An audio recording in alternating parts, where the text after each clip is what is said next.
Everything is coming up Queensland this morning with a 14-year-old from the Gold Coast making Australian Olympic history. Arisa Trew nailed her performance to take the top podium spot in the women's park skateboarding. She has become Australia's youngest ever medallist. Separately, there's been good news in the velodrome, but heartbreak for the boomers in Paris. Let's find out more and bring in our reporter in Paris, Tom Maddox. Tom, g'day to you. I can't get enough about this story about Arisa. Tell us.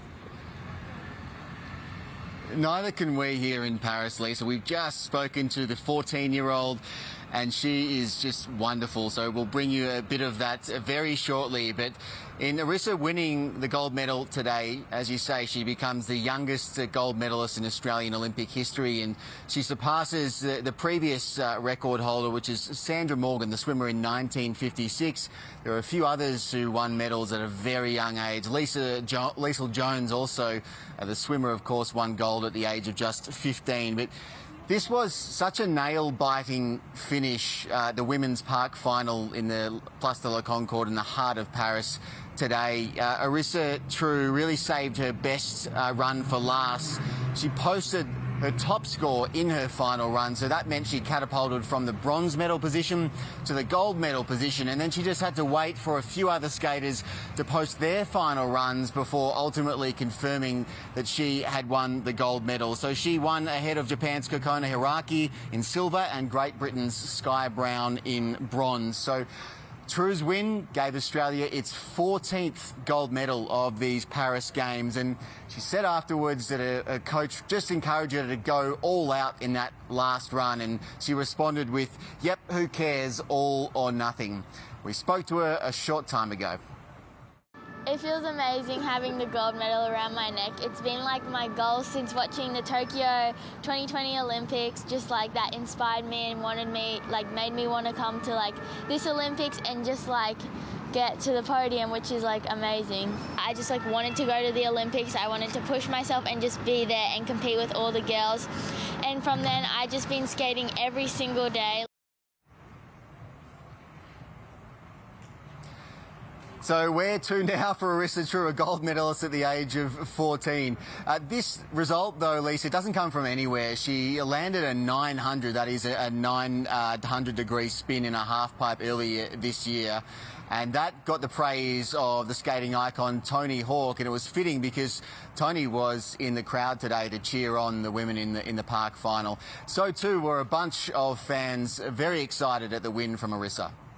I can't imagine everything going through her head at that moment. So much pressure for such a young age, but she pulled it out for us and took home gold. It just takes an incredible amount of skill to watch the kids do it. She's 14. It's just amazing. I look at that and I've got these two and they're 7 and 9. It's a really hard thing to be able to get into the Olympics, let alone get a gold. So she's done really well. We are cheering for her from here. I've got goosebumps over that story, Tom. And our cyclists are adding to the medal tally as well.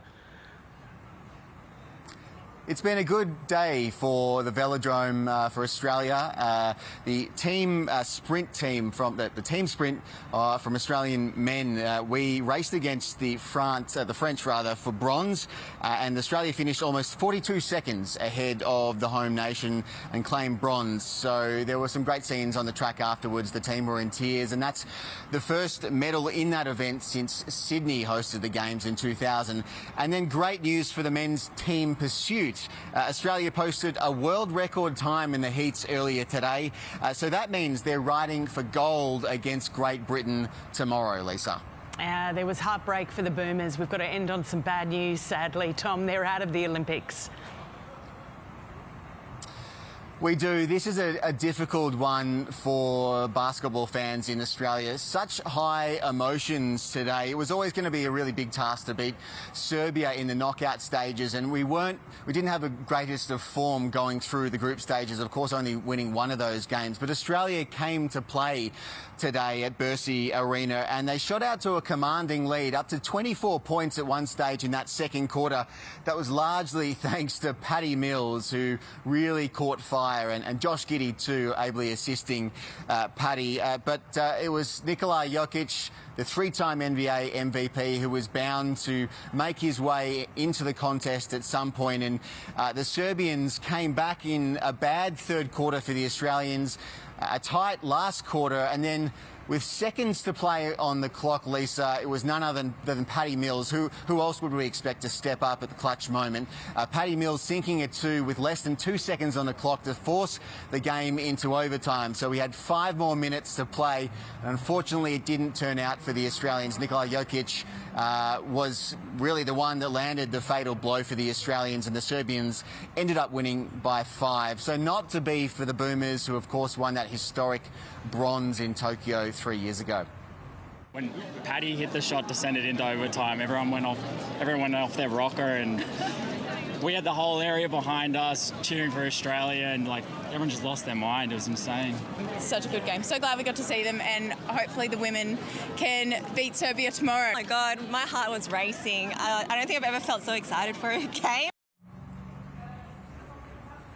The Opals play Serbia tomorrow, so let's hope for some more success there for the Australian women. And in water polo, quickly, Lisa, good news for the men and the women. The Stingers, they beat Greece 9-6 in the quarterfinals.